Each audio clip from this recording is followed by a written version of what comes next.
This is the season of graduation. Kids are going to die. This is not negotiable. Every graduation, people get really excited about being an adult, and then they die immediately. This is what happens. Kids go out, they drink too much, they get in a car, they do too many drugs, they, how else do kids die? They race, they drag race. They try to do a dumb internet prank, and they fall off a roof. They're going to die. The summer, senior summer, between high school and college, invariably, kids get too excited about being an adult. They're like, now I'm an adult, and I'm going to do whatever the fuck I want. And some of them die, and it's sad. But it is every year like clockwork this happened. I remember it. I knew people that senior year. One girl I knew, was her boyfriend strangled her under a bridge. That's not technically her fault. But that's what happens when you're in a very passionate relationship, and some women should know that. This is sometimes the end. I didn't know them well, but this was my senior summer. Went and got her. That's not, that's neither here nor there. It's an example of what I mean, is that it's senior summer can either be very fun or not very fun. Senior summer, I just continued to do what I did during high school, which was just a nice amount of drugs, a reasonable, rational amount of drugs every day. I knew my tolerance. I knew my limits. And if there's anybody listening that's going and having a crazy senior summer, don't overdo it. You have your whole life to use drugs and drink alcohol. Don't overdo it this one summer. It's not worth it. And a lot of these deaths happen to be because they're just trying to impress somebody. They're just trying to impress a friend or like a girlfriend maybe. They're like, look at me. Look who's fucking standing on the big rock and then it's over. And they die quickly. They die very quickly. They're out. Friend of mine's brother just, sad, but just in a car, done. It's not long and agonizing. It's quick. And so this dude, he's a baseball player in Baton Rouge, Louisiana. Good looking, probably had the world at his feet. Nice picture of him and the girl at prom. This guy's living his life. They go on a cruise to the Bahamas. I don't even know why. But this is what I guess people when you're graduating in Louisiana, this is what you do. You go on some cruise to the Bahamas. I think it's something ridiculous. It's called like the Pirate's Revenge or something silly that this guy ended up going to. And there's a video of him jumping off. I guess everybody's on this boat. It's late at night. And we have the article, I believe. It's late at night. It's sad. This is sad. We're watching someone get eaten by a shark, or we think we are. We don't really know. But it's this. So he's a U.S. high school graduate. He disappeared after leaping off a cruise ship into the dark waters of the Bahamas last week. He might have met a grisly fate with a shark attack. Cameron Robbins, 18, was last seen swimming after jumping off the Blackbeard's Revenge Sunset Cruise.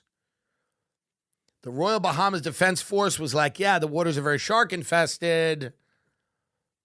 So now, look, let's see the video of this kid, because I think he's trying to show off, and this is what happens. This kid jumped off. Oh, my God. Oh, bye-bye. Oh, that's it. Hey, grab the buoy. Hey, the buoy.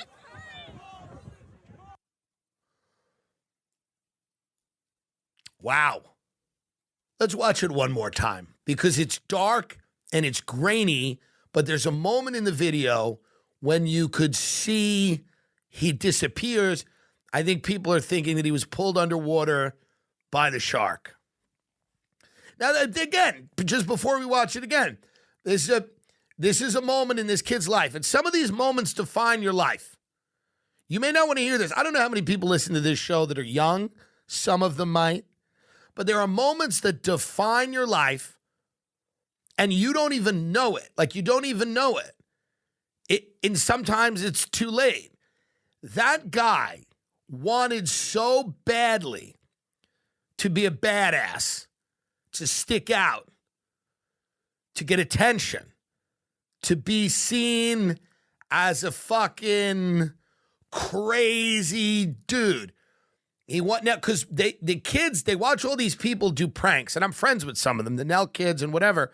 They watch all of this stuff on the internet and they go, the way to get attention is to do a prank that captivates everybody, gets everybody to go, dude, yo, it was legendary. We were in the Bahamas and Cameron, bro, he's fucking nuts. He's picturing this at his wedding.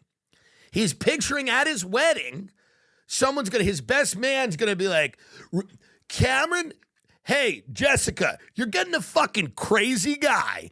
I was with him when he jumped off a fucking pirate ship in the Bahamas. Everybody thought he was going to die. There were sharks everywhere. But fucking Cameron, he doesn't give a fuck about anything. That's what he thought the result of this was going to be. That's what I believe he thought it was going to be. He's like, I'm just going to do it. And that moment defined his life. His entire life now is over because he thought to himself, I'll just be a fucking badass for a few minutes. For a few minutes. Nothing, I'm just going to jump in the water. I'm going to swim a little bit. Everybody's going to point. And instead, everybody witnessed his death at the hands of a shark, which is pretty fucking cool. Not that he died. That is sad. But it's actually a much better story than he had even envisioned. He's given people now a great story for the rest of their life. He's given them a gift to tell their future. There is not anyone on that boat that is not thinking slightly differently about their decisions. And sometimes the best thing anyone can be in life is a story, a cautionary tale, a flag on a mantle. Uncle Jim gave it all for the country. Because who knew what Uncle Jim would have been doing if he didn't give it all for the country? Maybe he would have been at the barbecue getting handsy with the kids. So just flag on the... So Cameron, who I'm sure was a lovely guy, maybe, who knows? I don't know. I'm sure he was. But what he's done now for these people that were on that boat, they have one of the most amazing stories. I would work it into everything.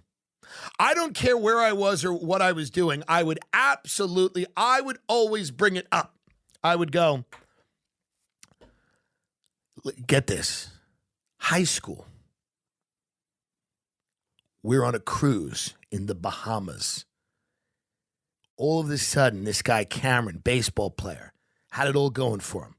Girlfriend, was going to a good college, all that. Decides to jump off the boat at 11:30, 12, midnight. Everybody's freaking out. Then you know what happens? He's eaten by a shark. I would not be in one social arrangement where that story was not told. I would tell a cop who gave me a ticket. I would tell anyone. There would be not one thing I would do in my life where I would not bring that up. Getting a mortgage at a bank. When they say, Mr. Dillon, how long have you been employed? I would go, first, high school, cruise ship in the Bahamas, good-looking baseball player, world at his feet, had the girl, the college, probably a good job, decides to jump off, disappears into the murky waters, eaten by sharks right in front of us. It's the type of story that makes you appreciate life.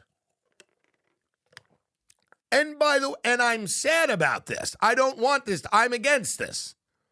If I could have talked to the shark and tried to get him or her to behave differently, I would have, but I can't. But what Cameron has done is he's given people the gift now of a great story. It is an epic tale, and it's quick. That's the beauty of it. It's in and out. It's not like my third cousin's uncle. Well, we called him uncle, but he wasn't really related to. It's none of that. It's boat in death in front of everyone, and then they get to describe the aftermath. They get to describe the weird, because everyone's partying. You're on fucking Blackbeard's adventure cruise or whatever white trash festival they take these scumbags on after they graduate fucking Gumbo High School. And they're on this boat and everybody's getting drunk. And it's what a great fucking way to start the summer. Your friend gets eaten by sharks in front of you. You then get to say to yourself, wow, like they're on the phones going, Cameron was eaten by a fucking shark. They're saying Cameron was eaten by a fucking shark, dude. He jumped off. It's fucking nuts. How fun is that? That they have that experience, that moment, that bonding. We should have stopped them, they said. We should have stayed, never should have jumped. They'll live with that forever. This kid had best friends, I'm sure. They are going to, maybe he told one of them, and maybe one of them wasn't like, I don't know, they couldn't stand up to him because they loved Cameron, and Cameron, he was the one who got to do whatever he wanted to do, and they have to live with that because someone's inevitably going to go, did he tell anyone? Did he tell anyone he was going to jump off? And then one guy is going to be like, he may have mentioned it. They're like, and you didn't stop him? I don't know. It was Cameron. Let's watch it one more time. Again, an RIP to this man, but a gift. A gift.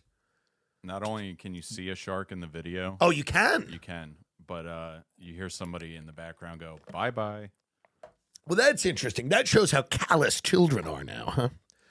That really does. Bye-bye. Like, that's a real... And maybe not everybody knew him, but and the violence to these kids is it's like a video game now. It's not even real. I mean, they're in schools. They're preparing to get shot every day. They're doing fucking drills. I get it. They're a little cold. The kids have become a little cold, but if they saw the shark about to eat them and they were like, bye-bye, unless it was a fun black chick, it was like, bye-bye, because that would be perfect. Again, RIP to this person. I'm not happy this guy perished.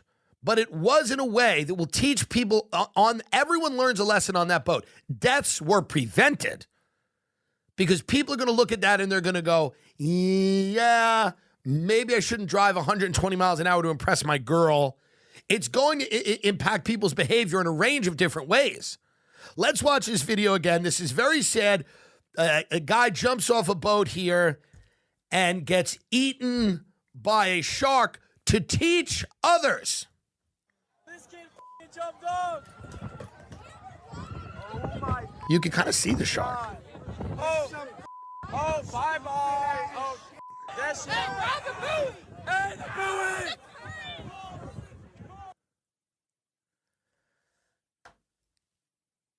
buoy. I mean, it's sad. It's sad because it looks like a shark. Oh boy. Well, we are unhappy about that. But it is something where you say to yourself, like, it's that split-second decision that guy made. And when he was in the water, I wonder if he knew. Like, when he was in the water, I wonder if he knew that he had made the wrong decision. Probably. Once he got in there, he goes, this isn't as cool as I thought it would be. I imagine that.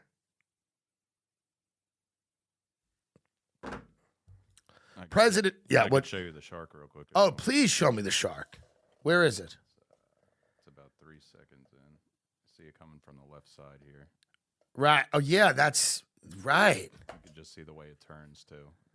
That's a shark. It's got to be a shark. and then he's dragged under the water. I mean, you just see him swim the other way, but I think by the time anything happens to him, the boat is long gone. I think he's out of sight. So he maybe sees the shark and goes, I'm going to get out of there. Yeah, I think he swims the other way. Wow. Amazing. You wonder the last few seconds it goes through your head. You know,